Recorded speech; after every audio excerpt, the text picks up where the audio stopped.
नमस्कार दोस्तों, स्वागत है आपका एग्जाम फील स्टडी पर। दोस्तों, यूपीटीएससी पेड एग्जाम 15 अक्टूबर 2022 को जो हुआ था फर्स्ट शिफ्ट का, उसका फुल आंसर के मैंने इस वीडियो पे अपलोड कर दिया है। आप लोग देख लीजिए, मिला लीजिए आप लोगों के कितने सही हैं कितने गलत हैं। वीडियो पूरा देखिए, सारे क्वेश्चन हैं, एक से लगा के 100 तक सारे क्वेश्चन मैंने दे दिए हैं। सब पे आंसर भी टिक लगा दिया, आप लोग मिला लीजिए, देख लीजिए। और दोस्तों, अगर आप लोग हमारे चैनल पर पहली बार आए हैं तो चैनल को सब्सक्राइब जरूर करिए। इसके बाद मैं सेकंड शिफ्ट का भी वीडियो डाल रहा हूँ, वो भी दिखेगा। चलिए चलते हैं वीडियो पर। दोस्तों, 15 अक्टूबर का पहली शिफ्ट का पेपर है। इससे पहला क्वेश्चन आया है, भारत के किन दो शहरों के बीच आकाशा एयर की पहली उड़ान का उद्घाटन किया गया? दोस्तों, इसका सही आंसर है ऑप्शन सी, मुंबई से अहमदाबाद। नेक्स्ट क्वेश्चन जो इसमें दिया आया है, आज़ादी का अमृत महोत्सव के तहत बढ़े चलो अभियान निम्नलिखित में किस केंद्रीय मंत्रालय के द्वारा शुरू किया गया? दोस्तों, इसमें सही आंसर ऑप्शन ए, संस्कृत मंत्रालय द्वारा।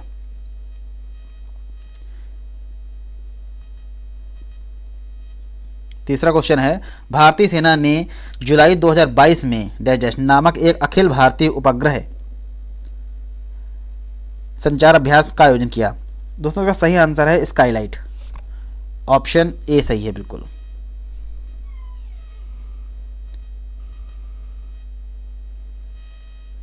दोस्तों, चौथा क्वेश्चन है, किस केंद्रीय मंत्री की अध्यक्षता में चंडीगढ़ में नशीली दवाओं की तस्करी और राष्ट्रीय सुरक्षा पर एक राष्ट्रीय सम्मेलन आयोजित किया गया था? तो उसको इसमें ऑप्शन डी, अमित शाह बिल्कुल सही आंसर है। नेक्स्ट क्वेश्चन, पाँचवें नंबर का क्वेश्चन। दोस्तों, पेपर बहुत ही सरल आया था और मैंने जो वीडियो बनाए थे, जो मेरे वीडियो में जो क्वेश्चन है, सारे क्वेश्चन इसी में दिए हैं। लगभग 95% तक पेपर इसी में आया है। निम्नलिखित में कौन सा राज्य भारत में पहला हर घर जल प्रमाणित राज्य बन गया है? तो दोस्तों, ये तो मैंने कराया था पिछले सोमवार को, ये क्वेश्चन कराया था। गोवा इसका आंसर है, ऑप्शन ए बिल्कुल सही है। दोस्तों, अगर आप लोग चैनल पर पहली बार आए हैं तो चैनल को सब्सक्राइब जरूर करें। और नेक्स्ट क्वेश्चन है दोस्तों, निम्नलिखित में कौन सा भारत का पड़ोसी देश नहीं है? दोस्तों, भारत का पड़ोसी देश नहीं है। चीन, मालदीव, म्यांमार ये तो है, यूएई नहीं, ऑप्शन सी सही यहाँ पे है। नेक्स्ट क्वेश्चन, 7वें नंबर का क्वेश्चन है, निम्नलिखित में से किस आईटी ने भारतीय भाषा प्रौद्योगिकी को आगे बढ़ाने के लिए AL4 भारत में नीलकणी केंद्र की शुरुआत की? तो इसका सही आंसर है Madras, IIT Madras, option B. Paper पूरे क्वेश्चन हल करके दूंगा इसके, और सही ये प्रमाणित हैं जो बुक में आंसर दिए हैं। स्वतंत्र भारत के बाद भाषा के आधार पर बने भारत का पहला राज्य कौन है? दोस्तों, आंध्र प्रदेश है, ऑप्शन डी बिल्कुल सही है। लोकसभा में पद धारण करने की न्यूनतम आयु क्या है? 25 वर्ष, ऑप्शन सी सही है। आप लोग निशान लगा लीजिए अपने में। अंतर्राष्ट्रीय जैव विविधता दिवस किस तारीख को मनाया जाता है? दोस्तों, 22 मई को मनाया जाता है, ये मैंने पिछले वीडियो में पढ़ाया था आपको। नेक्स्ट क्वेश्चन, 11 नंबर का, निम्नलिखित में कौन सा विश्व का सबसे बड़ा नील द्वीप समूह है? दोस्तों, विश्व का सबसे बड़ा नील द्वीप समूह जो है ये मंजुली है। ये भी मैंने वीडियो में आपको बता चुका हूँ। जितने द्वीप थे, द्वीप महाद्वीप सबके बारे में बताया था, उसमें ये बताया था सबसे बड़ा जो नदी द्वीप है मंजुली द्वीप है। निम्नलिखित में हंगरी की राष्ट्रीय मुद्रा क्या है? दोस्तों, हंगरी की राष्ट्रीय मुद्रा सही आंसर है option D, Hungarian forint. Next 13 number, paper दोस्तों बहुत सरल आया है। अंतर्राष्ट्रीय ओलंपिक समिति का मुख्यालय कहाँ है? दोस्तों, स्विट्जरलैंड में है, ऑप्शन ए बिल्कुल सही यहाँ पे है। निम्नलिखित में किस प्रसिद्ध पुस्तक पावर ऑफ द माइंड किसने लिखी है? दोस्तों, स्वामी विवेकानंद लिखी है। UNFCCC का अर्थ निम्न से क्या है? दोस्तों, इसका सही आंसर है United nation framework convention on climate change, option A बिल्कुल सही यहाँ पे है। नौटंकी किस राज्य का लोक नृत्य है? दोस्तों, उत्तर प्रदेश का है नौटंकी, दोस्तों उत्तर प्रदेश का है।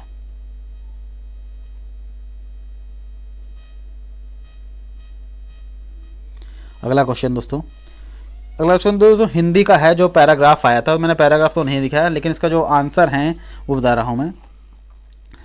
साहित्य अपने दायित्व का निर्वाह किस प्रकार पूरा करता है? इसका आंसर ऑप्शन डी था, दर्पण के माध्यम से।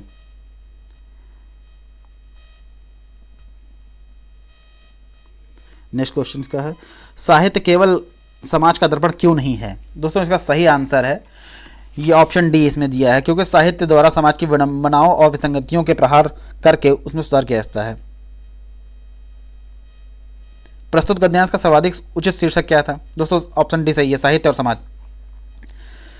साहित्यकार समाज के प्रति अपने उद्देश्य को कैसे प्रमोट करता है? दोस्तों उसका सही आंसर जो है ऑप्शन डी, साहित्यकार समाज में अपनी कृतियों द्वारा आशा का संचार करता है और उन्हें उत्साह के कर्तव्य क्षेत्र का संदेश देता है। Option D. साहित्य हमें किस तरह की पुरानी पीढ़ियों की जानकारी देता है? दोस्तों 21 नंबर क्वेश्चन में ए सही है। राष्ट्र का इतिहास, गरिमा, संस्कृत सभ्यता, पूर्वजों के विचार, अनुसंधान आदि तत्कालीन साहित्य द्वारा ही लिए जाने जा सकते हैं। 100 क्वेश्चन की आंसर मैं आपको यहाँ प्रोवाइड करा रहा हूँ और आप लोग मिला लीजिए कितने आप लोगों को सही हैं कितने गलत हैं। सत्य और अहिंसा के मार्ग को अस्य की धार पर चलने के समान बताया गया है। दोस्तों इसका सही आंसर है ऑप्शन डी, क्योंकि सत्य और अहिंसा मार्ग जितना सीधा है उतना ही तंग है। चलिए दोस्तों अगला क्वेश्चन। सत्य रूपी परमेश्वर की रत्न चिंतामणि को प्राप्त करने के लिए हम क्या कर सकते हैं? हरि के मार्ग पर चल सकते हैं, हाँ। अंतर्निहित सत्य का साक्षात्कार करें, सत्य की आराधना करें। तो उसको सही, सारे सही हैं। ऑप्शन डी बिल्कुल सही है यहाँ पे, ऑप्शन बी सही है बिल्कुल। प्रस्तुत गद्यांश में चिरस्थायी शब्द का विलोम शब्द बताइए। दोस्तों शाश्वत तो होता है चिरस्थायी का पर्यायवाची, और विलोम पूछा है। विलोम के लिए दोस्तों इसका सही है क्षुणभंगर।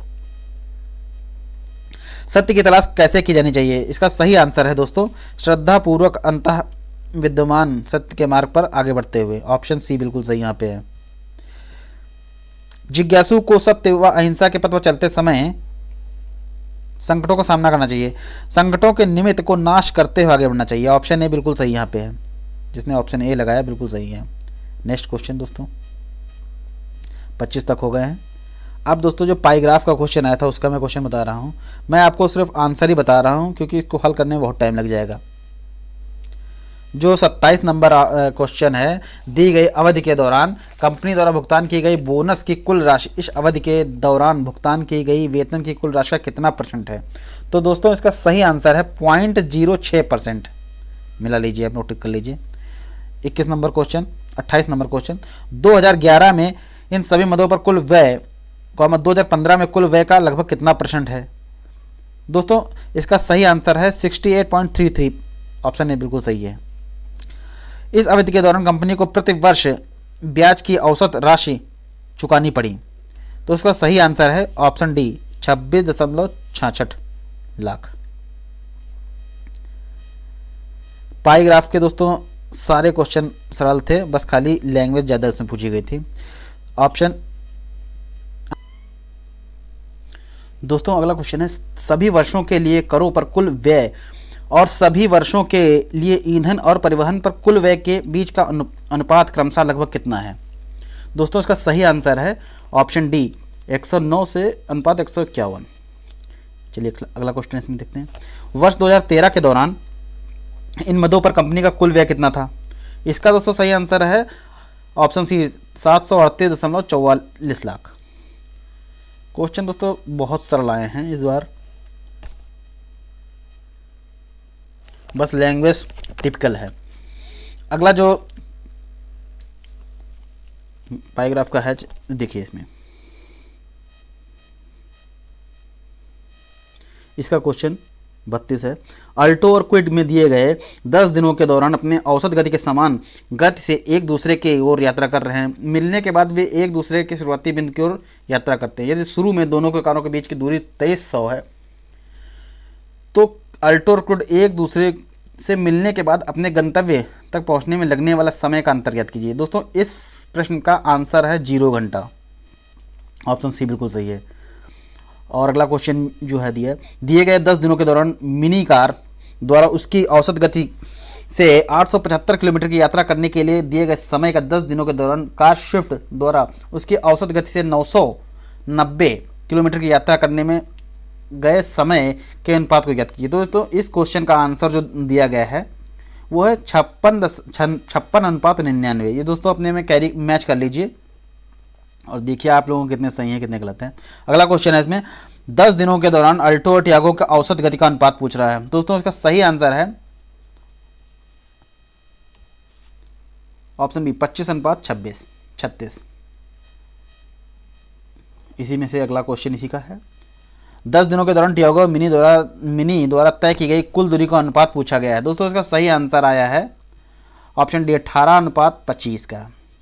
और जो 36वां क्वेश्चन है, यदि सभी कार द्वारा 10 दिनों में तय की गई कुल दूरी कार ए और कार बी क्रमशः 150 घंटे और 300 घंटे में तय करती है, तो कार ए और कार बी औसत गति के बीच अंतर ज्ञात करने का पूछा है। तो दोस्तों 36 नंबर क्वेश्चन का आंसर है ऑप्शन बी 61 किलोमीटर प्रति घंटा।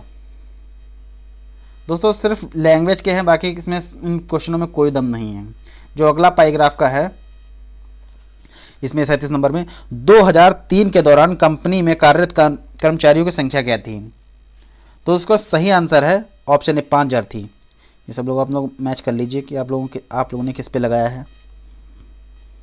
अगला क्वेश्चन इसी में से है,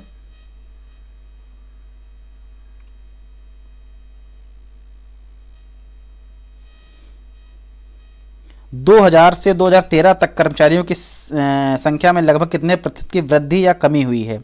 अब दोस्तों इस क्वेश्चन में परसेंटेज का पूछ लिया है। उसका सही आंसर है ऑप्शन ए 1%। अगला है 2013 में कंपनी में काम करने वाले कर्मचारियों की संख्या 2006 में कंपनी में काम करने वाले कर्मचारियों की संख्या के कितने प्रतिशत है। दोस्तों इसका सही आंसर है 96.15%। डी इसका सही आंसर है। आप लोग मैच कर लीजिए, निशान लगा लीजिए। अगला क्वेश्चन है, किस वर्ष पिछले वर्ष की तुलना में कंपनी छोड़ने वाले कर्मचारियों की संख्या प्रतिशत ज्ञात कीजिए। दोस्तों अधिकतम थी, वर्ष पूछा है। इसका सही आंसर है ऑप्शन डी 2000 में सबसे थी। नेक्स्ट जो पैराग्राफ का क्वेश्चन है देख लीजिए, अपने जो आपको क्वेश्चन बुकलेट मिली थी उसी में से देख लीजिए। 2015 और 2016 के औसत उत्पादन में निम्नलिखित में किस वर्षों में युग में औसत उत्पादन में बिल्कुल बराबर था। दोस्तों उसका सही आंसर है ऑप्शन सी 2012 और 2017। अगला क्वेश्चन इसमें है 43 नंबर हमें दिया है, 2011 की तुलना में 2018 में खिलौने के उत्पादन में कितने प्रतिशत की वृद्धि हुई। दोस्तों सही आंसर है ऑप्शन डी 137.5% की वृद्धि हुई। अगला क्वेश्चन है, पिछले वर्ष की तुलना में किस वर्ष उत्पादन में प्रतिशत वृद्धि सबसे अधिक थी। दोस्तों सही आंसर है ऑप्शन बी 2017 में। क्वेश्चन दोस्तों बहुत सरल हैं और इनमें कुछ नहीं दिया है। दिए गए कितने वर्षों में खिलौने का उत्पादन दिए गए औसत उत्पादन से अधिक था। सही आंसर दोस्तों का ऑप्शन बी 4। नेक्स्ट क्वेश्चन दोस्तों है, 2013 से 2014 तक खिलौने के उत्पादन में लगभग कितने प्रतिशत की गिरावट हुई। दोस्तों 20% की गिरावट हुई। ऑप्शन सी बिल्कुल सही यहाँ पे है। चलिए दोस्तों 46 तक हो गए हैं। अगले पर बढ़ते हैं। निम्नलिखित के स्थान पर प्रथम बौद्ध संगीत का आयोजन किया गया था। दोस्तों इसका सही आंसर है ऑप्शन सी राजगीर पे, यहाँ आयोजन किया गया था। अगला क्वेश्चन है, निम्नलिखित में कौन सा व्यक्ति है जिसका नाम देवा नाम पियदस्सी था। दोस्तों ये मेरे जो सम्राट अशोक का जो मैंने एक चैप्टर ही बनाया था जिसमें सारे सम्राट अशोक के क्वेश्चन दिए थे, जिसमें कम से कम 25 क्वेश्चन थे, उसी में एक क्वेश्चन आया था ये। इसका सही आंसर है मौर्य सम्राट अशोक ए। संगमरमर में पित्रा डूरा या रंगीन पत्थर की जड़ाई का काम किस समय में हुआ। दोस्तों संगमरमर का सारा काम शाहजहां के अकबर में हुआ, शाहजहां के शासनकाल में हुआ। ऑप्शन ए बिल्कुल सही है। चलिए दोस्तों जल्दी बढ़ाते हैं आपको। निम्नलिखित में किस युग में तांबे का पहली बार उपयोग हुआ। दोस्तों इसका सही आंसर है ऑप्शन ए ताम्र युग में, ताम्र पाषाण युग में।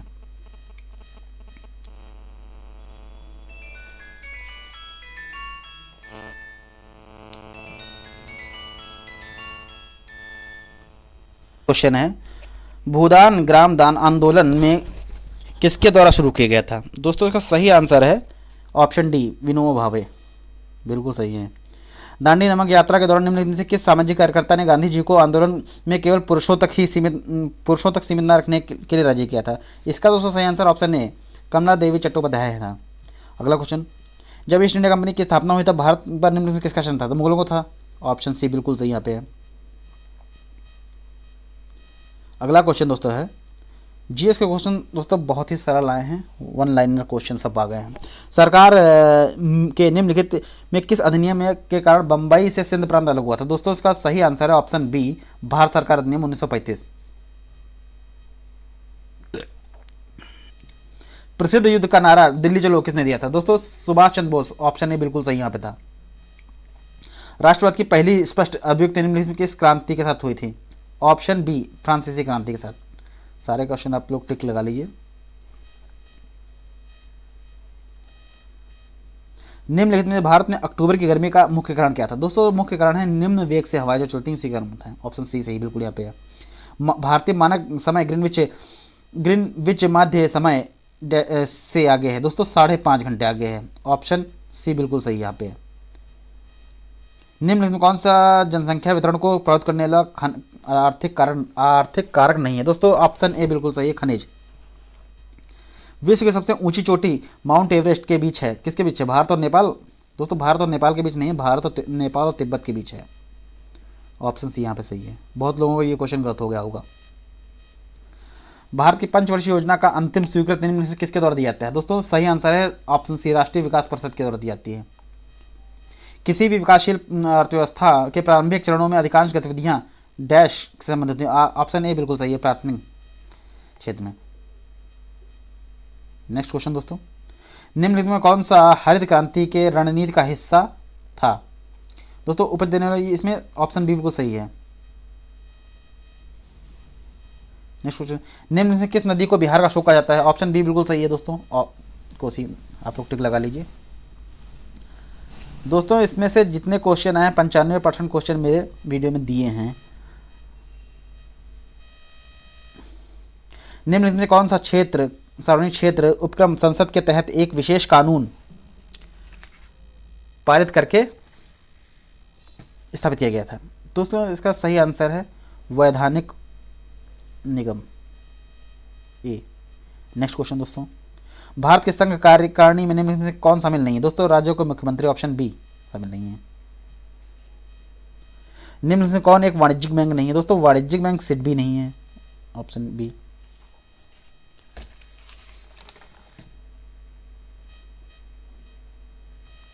छाछठ नंबर क्वेश्चन दोस्तों, भारत में राष्ट्रीय मानवाधिकार आयोग निम्न से किस मंत्रालय के अधीन? दोस्तों इसमें किसी के अधीन नहीं है, ऑप्शन बी बिल्कुल सही यहाँ पे है। निम्नलिखित में से किसी केंद्र शासित प्रदेश का उच्च न्यायालय स्थापित करने की शक्ति है? दोस्तों ऑप्शन ए, संसद। निम्नलिखित कौन सा अनुच्छेद भारतीय संविधान के सर्वोच्च न्यायालय की स्थापना और के गठन के बारे में है? ऑप्शन बी 124 अनुच्छेद सही है। के पास मौलिक अधिकार को लागू करने की शक्ति है? दोस्तों इसका आंसर ऑप्शन डी सही है, सर्वोच्च न्यायालय। दोस्तों सारे क्वेश्चन इंपॉर्टेंट आए हैं जो मैंने अपने वीडियो में बताए थे आपको, ये इंपॉर्टेंट है दोस्तों। ये आ गया था ग्लोबल वार्मिंग के लिए जिम्मेदार कौन है? दोस्तों ऑप्शन ए, ग्रीन हाउस है।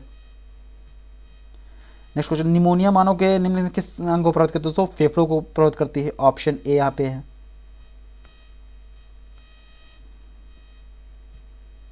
ये सही है बिल्कुल। निम्न से कौन सा वनस्पति रेशा नहीं है? दोस्तों नायलॉन वनस्पति रेशा नहीं, ये जो है बनाया जाता है। तारों का रंग किस पर निर्भर करता है? उसके तापमान पर करता है, ऑप्शन ए बिल्कुल सही है दोस्तों, टिक लगा लीजिए आप लोग। 25 क्वेश्चन बचे हैं दोस्तों, वो भी मैं आपको करवा दे रहा हूँ। मैथ के क्वेश्चन दोस्तों बहुत ही सरल आए थे। अब इसमें जो 76 नंबर क्वेश्चन है 5.21 गुणे 6.32 इसका ब्रैकेट में दिया -2.9272। इसका दोस्तों सही आंसर ऑप्शन ए 30 आया था।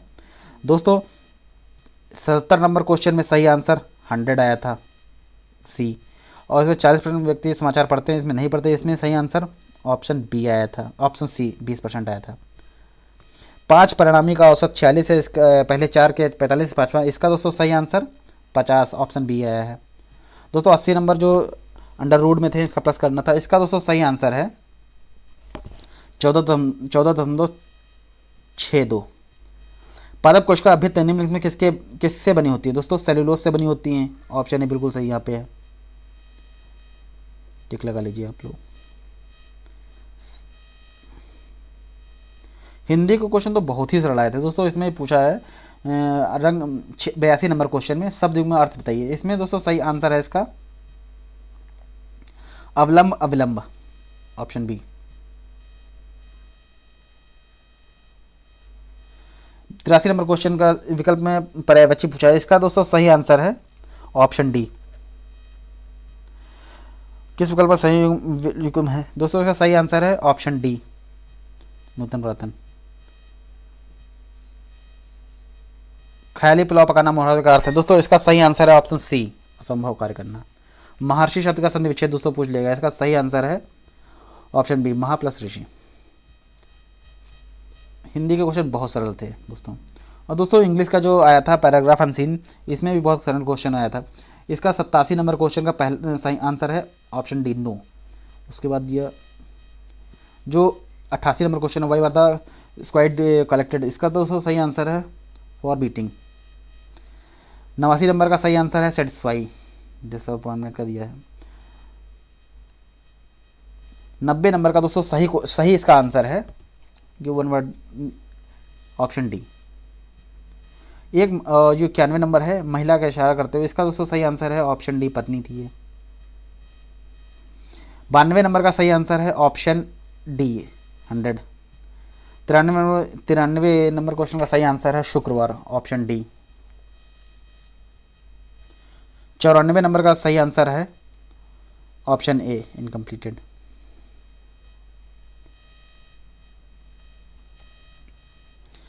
दोस्तों 95 नंबर जो रीजनिंग का दिया था, इसका सही आंसर है ऑप्शन डी। और 96 नंबर में दोस्तों इसका सही आंसर है ऑप्शन बी। 97 नंबर का क्वेश्चन पूछा, 97 नंबर का क्वेश्चन है इसमें, प्रधानमंत्री नरेंद्र मोदी ने निम्नलिखित में किस राज्य में IIBX लॉन्च किया? दोस्तों सही आंसर है ऑप्शन सी, गुजरात। जल्दी देता रहा हूँ। किस देश में अगस्त 2022 में ताइवान के पास अपना सबसे बड़ा सैन्य बन गया था? इसका दोस्तों आंसर ऑप्शन बी, चीन है। 99 अगस्त 2022 में भारत की पहली अंडर वाटर मेट्रो रेल कहाँ हुई है? कोलकाता में हो रही है, ऑप्शन ए बिल्कुल सही दोस्तों। निम्नलिखित देश ने वैज्ञानिक पहला कृत्रिम भ्रूण तैयार किया? दोस्तों ये इजराइल का है, ऑप्शन डी सही है। तो दोस्तों ये सारी जो आंसर की है मैंने आपको अपने वीडियो पे अपलोड कर दी है, देख लीजिए, मिला लीजिए कितने आप लोगों के सही हुए हैं, कितने गलत हुए हैं। अभी आयोग से जो आंसर की आई है वो भी आई नहीं, वो 2-4 दिन में आ जाएगी, वो भी मैं अपलोड कर दूंगा आपको। वीडियो कैसा लगा? अच्छा लगा तो लाइक जरूर कीजिए। अगर आप लोगों के चैनल पर पहली बार है तो सब्सक्राइब जरूर कीजिए। मिलते हैं 15 अक्टूबर की सेकंड शिफ्ट में जो पेपर हुआ था उसके आंसर की के साथ। दोस्तों वीडियो कैसा लगा? अच्छा लगा तो लाइक जरूर कीजिए। अगर आप हमारे चैनल पर पहली बार आए तो सब्सक्राइब जरूर कीजिए दोस्तों। इसके बाद में जो सेकंड शिफ्ट का पेपर हो जाएगा, उसके बाद में जैसे ही कंप्लीट होगा मैं आपको, हमारे पास क्वेश्चन पेपर आएगा तो मैं इसको आंसर की तुरंत भेज दूंगा अपने चैनल पर। धन्यवाद।